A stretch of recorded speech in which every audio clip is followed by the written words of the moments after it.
In today's show, let's talk about Damian Lillard's fit on this roster. Yeah, it's a ways away, but it's a question on the front of everyone's mind who's watching this team. Welcome to Locked On Blazers. Let's get into it.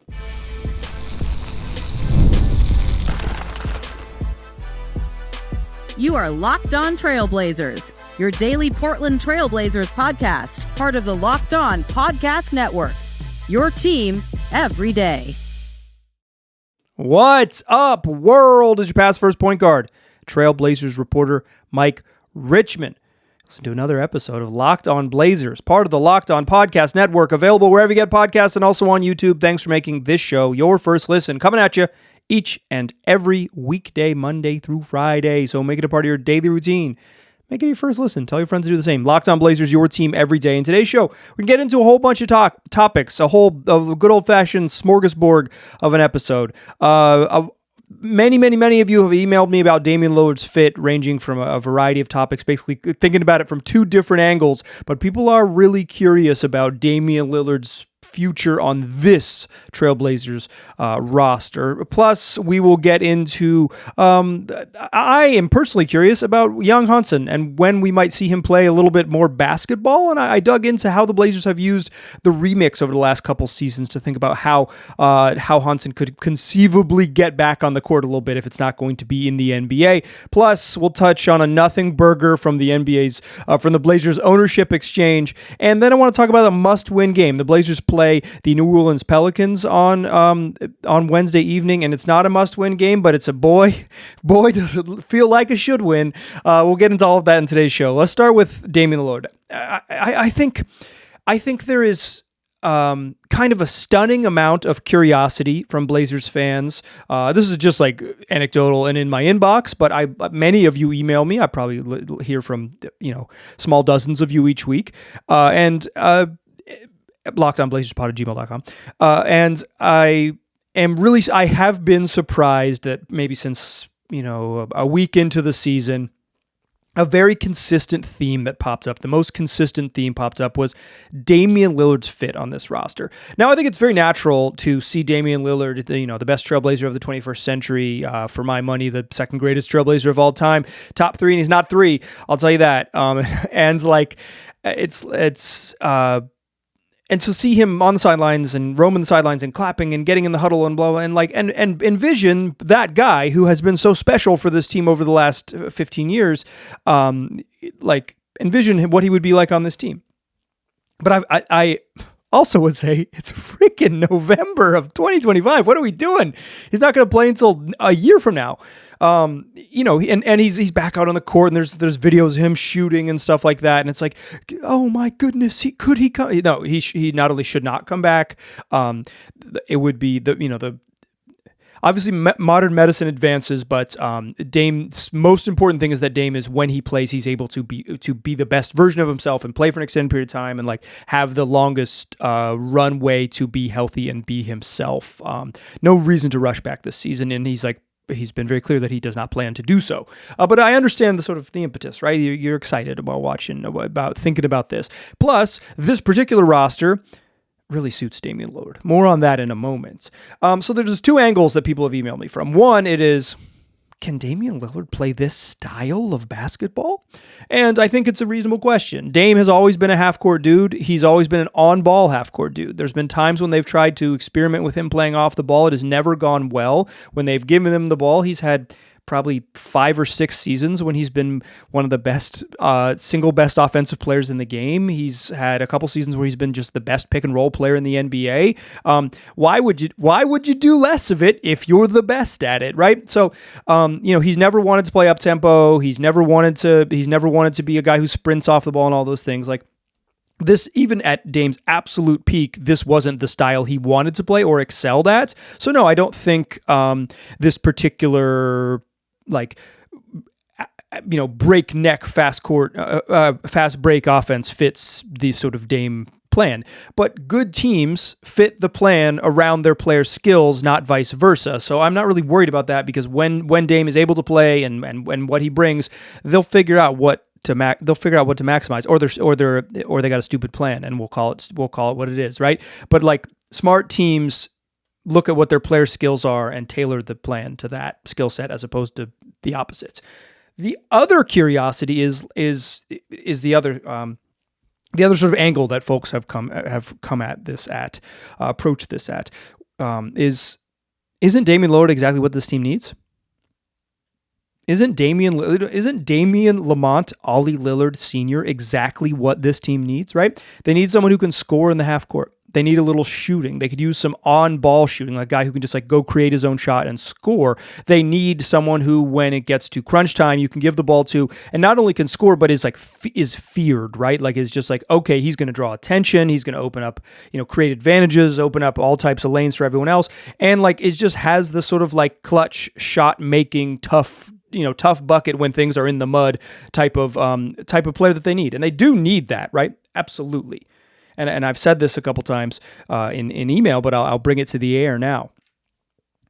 2018 Damian Lillard on this roster would be a monster, an absolute monster. Like this is with the defensive wings that they have, and with the sort of like him at that time of his career being able to run pick and rolls where Deni Avdija is the screener or Dame is screening for Deni Avdija seems really special and interesting, right? The defensive wings with Jeremy Grant and Tumani and Deni all, flanking Dame as your point guard, with Donovan Clingan anchoring the middle as like a true rim protecting center as opposed to like good but not great defensive player Robin Lopez. LaMarcus Aldridge was a good defender, and their front line was very good.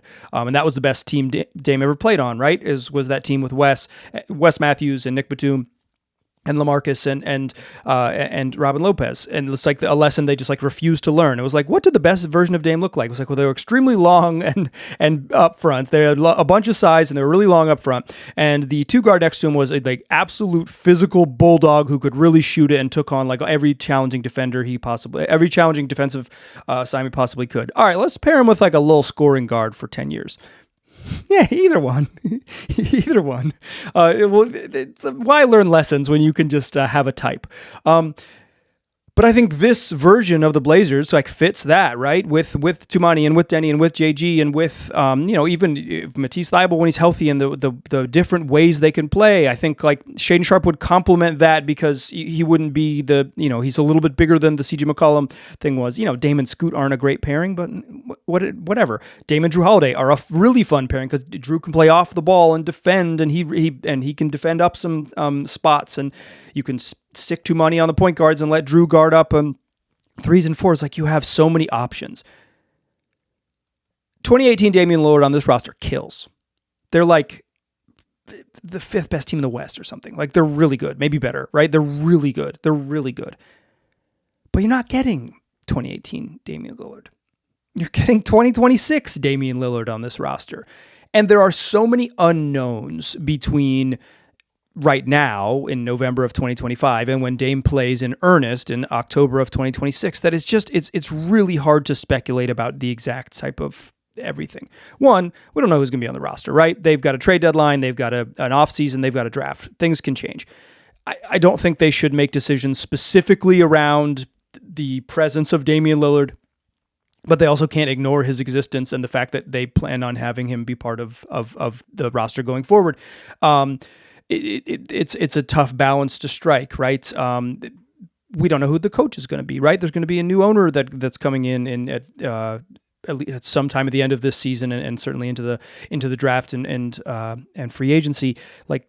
And because we don't know who the owner is going to be, we don't know who the coach is going to be. We don't know who the GM is going to be. We don't know the style that they're going to play. We don't know how good Scoot Anderson is going to be. We don't know how good Drew Holiday looks 65 games from now, and like all those things. There are so many unknowns. And we don't know how good Dame is going to be. I have heard Dame say it, that he feels like his recovery is another chapter in his sort of defiance, right? Is that anyone who doubts him, I heard him say it, right? His off-season press conference. Anyone who doubts him will get proved wrong, that he is different, he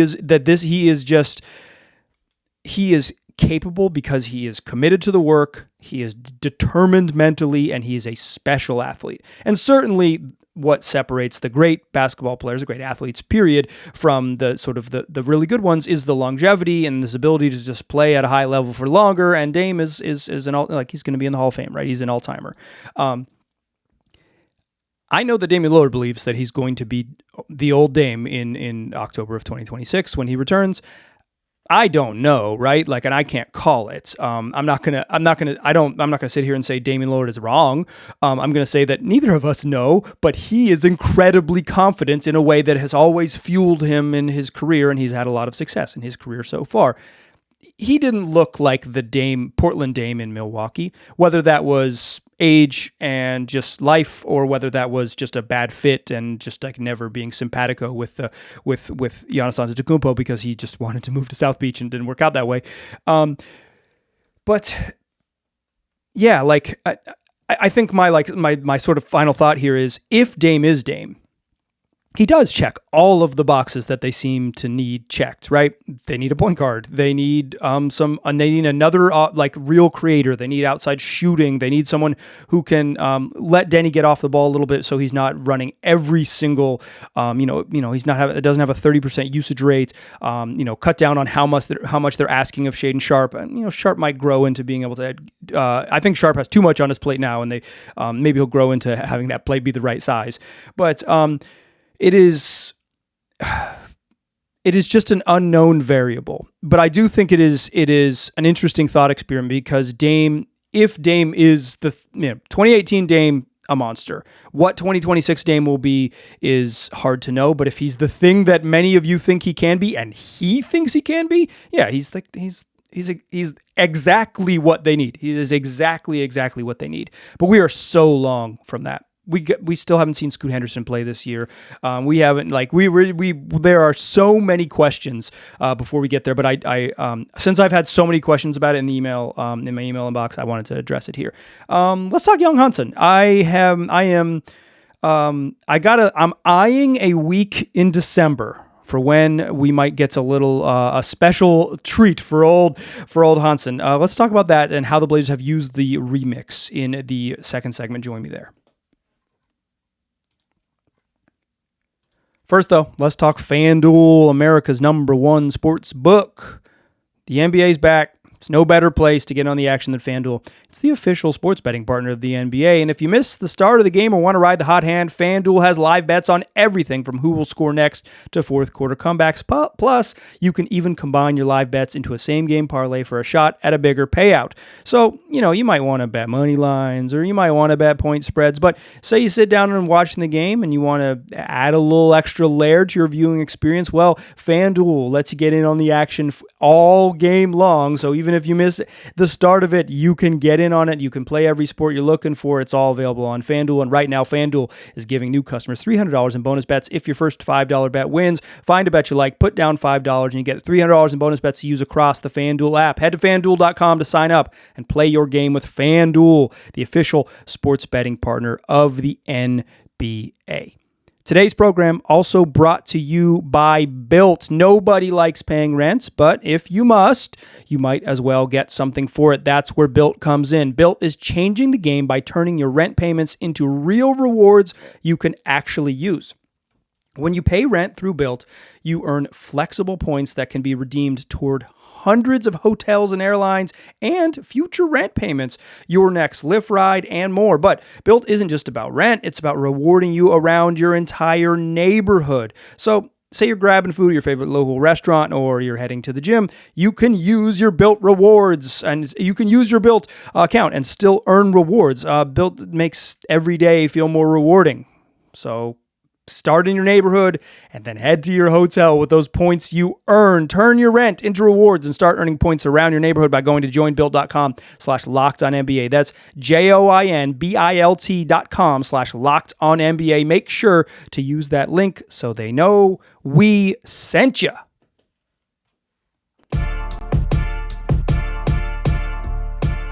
All right. Let's talk Yang Hansen. So I've been curious about this. Hansen isn't playing that much. I don't think it's a big surprise, right? Like, he had an intriguing summer league, but he had some troubles just like scoring. Like, how is he going to score on his own, right? But it was pretty clear that with the way the Blazers roster was set up, that he was going to have real minutes. Like, he was going to be the backup center right away. What I underestimated personally was how the appetite the Blazers had for playing centerless minutes, for going small.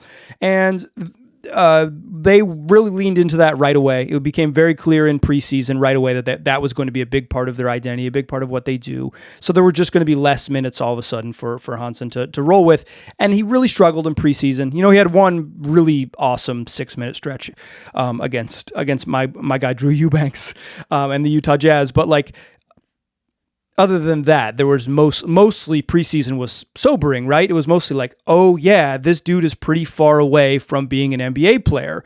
And then the regular season was the same. And they were kind of giving him these like 3-minute little trial shifts right at the beginning of the game. He's going to be your first sub. He's going to come in. And almost every single one of those minutes looked rough, right? And, I think young players on teams that don't have competitive dreams, right? They should play, but the Blazers, like, they want to make the playoffs. We're going to talk about this in the close show. Like, they want to be a team that competes for postseason minutes. And like, if you are punting on 6 or 8 or 12 or 17 minutes a night because you're trying to get these developmental minutes out for a rookie who's just really struggling, you're going to lose more than you win. Like, you're just going to lose those games because Hansen is really far away.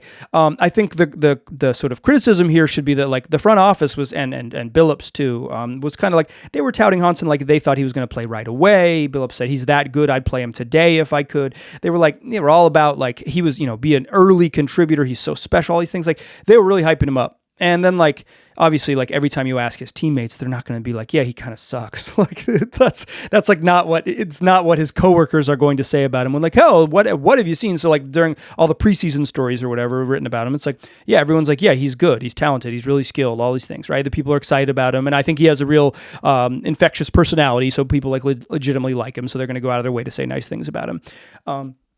But he struggled. I mean, like on the court, he has struggled. He has not looked good. He looks like he's very far away. So part of the things you do with rookies who are very far away in a very normal NBA thing is send them to the minor league system. The G League is not a true minor league system, but the Blazers do, like every NBA team now, do have their own affiliate where they can send teams down to. The Rip City Remix play in beautiful North Portland at the Chiles Center on the campus of University of Portland, where you'll find free parking and a family-friendly atmosphere. To my Remix employee listeners, that's for y'all. Like, it is... The G League is an opportunity for a kind of like under the Blazers' watch, right? Under their watch and their coaching staff and the way they want to play and the system they generally use and the basketball terminology they generally use. It's a way for Hansen to get some minutes. I understand why they maybe haven't sent him down there already. Some of it is they just want him to travel and be with the team and experience the rhythm of the NBA. Like, I think it's important for him to go on this road trip.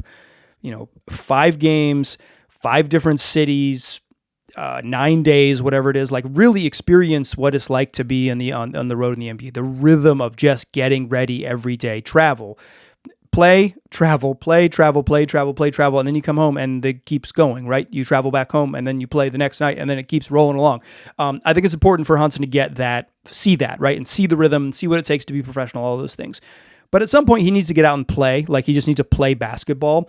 I don't think the Remix is a perfect spot for him because the G League just like doesn't have... There's not many big dudes in the G League. And because of the way the two-way contracts work, like the player pool in the G League has been watered down a little bit over the last few years. So he's not going to play like really high-level competition down there. And specifically, there's just not that many like 7-footers in the G League. So there's not like... he's not going to play a lot of like NBA-sized centers who are strong and athletic and kind of give him the exact type of look he needs. But he just, at some point, needs to play basketball. So I looked at like what the Blazers had done with other recent draft picks.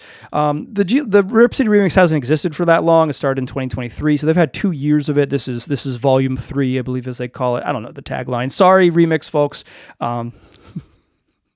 I'll get it. I'll get y'all. I'll figure out the tagline and bring the branding to the show at some point in the future. But in the first year, like the Blazers did send second-round pick Ryan Rupert down there for 21 games. Chris Murray, who was probably the most comparable of any of these guys to the Hansen kind of selection. Murray was taken 23rd.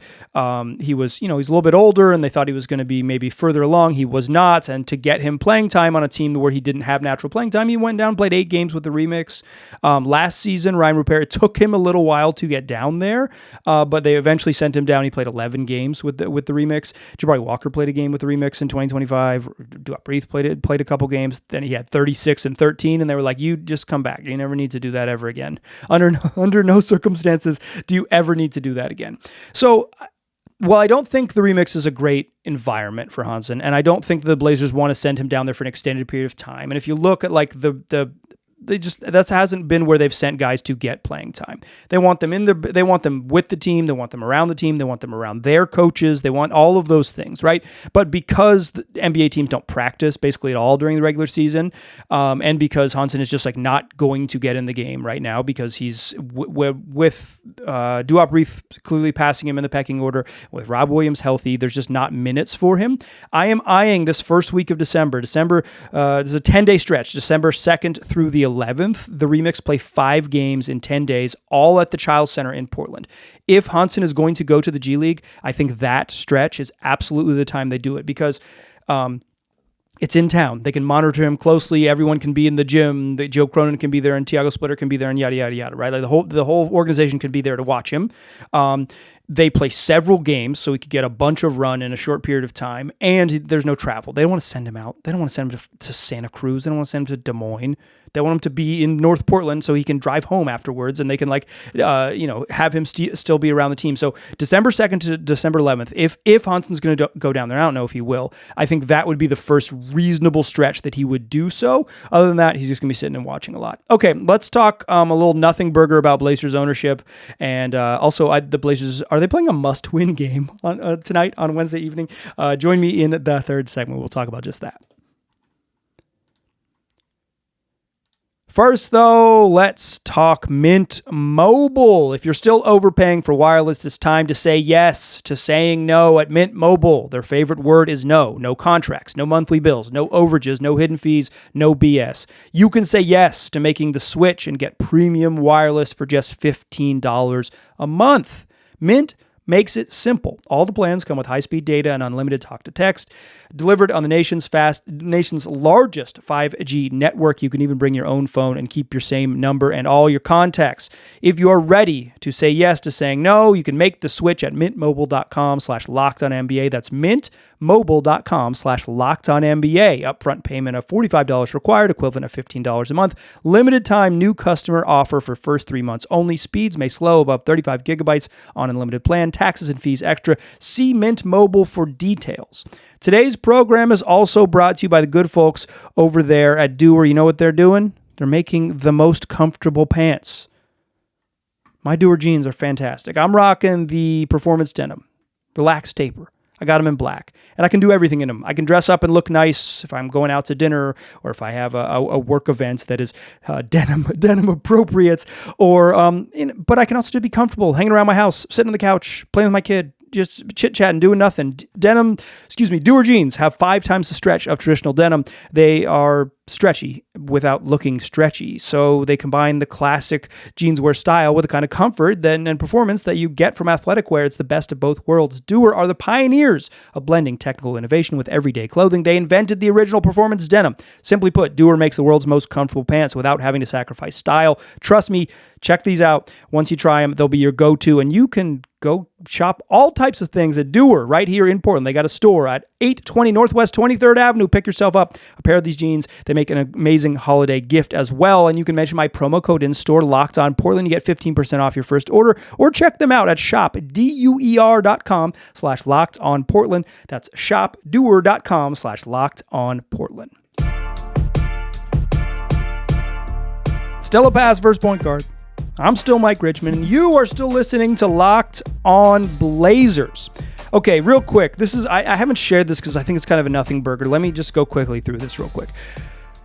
The Allen estate is not going to maintain ownership in the team, but it does seem very clearly that Tom Dundon will have to purchase the team in stages, which seems like a relatively common practice. On November 7th, John Canzano, a longtime reporter based here in Portland who has a daily radio show, The Bald-Faced Truth, on an AM station here, reported that the Allen estate will keep a 20% stake in Tom Dundon's NBA team. That was November 7th, last week. Everyone's freaking out. Oh my gosh, the Allens aren't going anywhere. This is a bomb if it's true, right? Because the whole sort of the whole value of moving on from the Allens is that you've moved on from the Allens. Like they're not hanging around anymore. I don't think that they've been terrible owners, but I think that they've been marked since Paul Allen's passing, Jody and Bert Kold, as just like not making decisive action, right? Like sometimes decisive action from ownership is horrendous, but they have, I don't think they've been like specifically cheap. I don't think they've been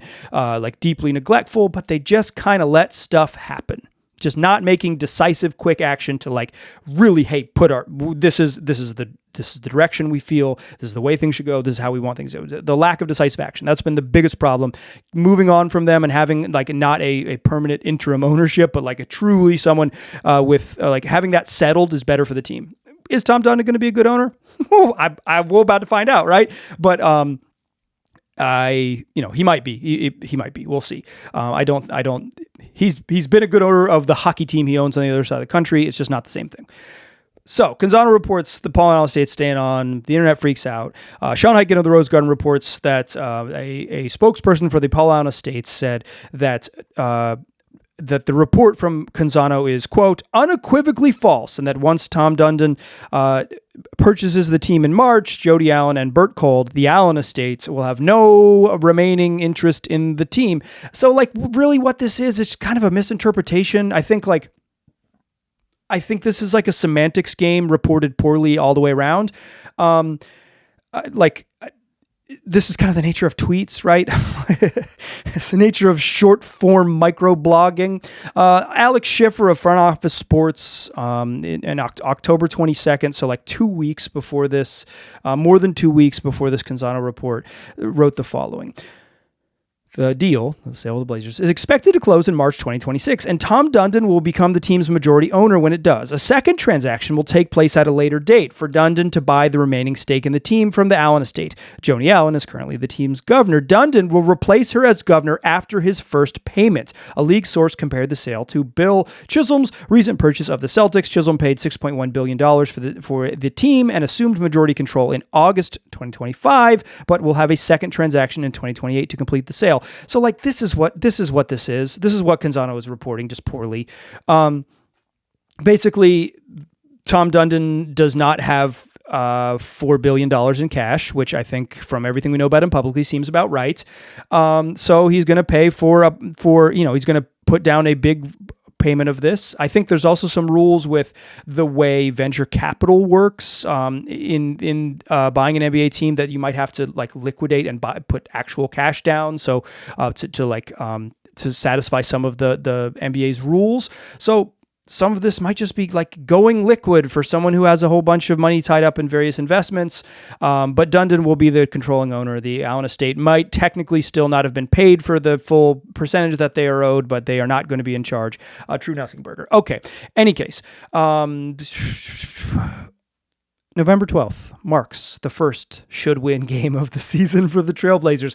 They play the New Orleans Pelicans, who have the worst record in the Western Conference. They're a bad basketball team. They started 0-6. They got red hot 1-2 in a row. They've lost 2 since. They're 2-8.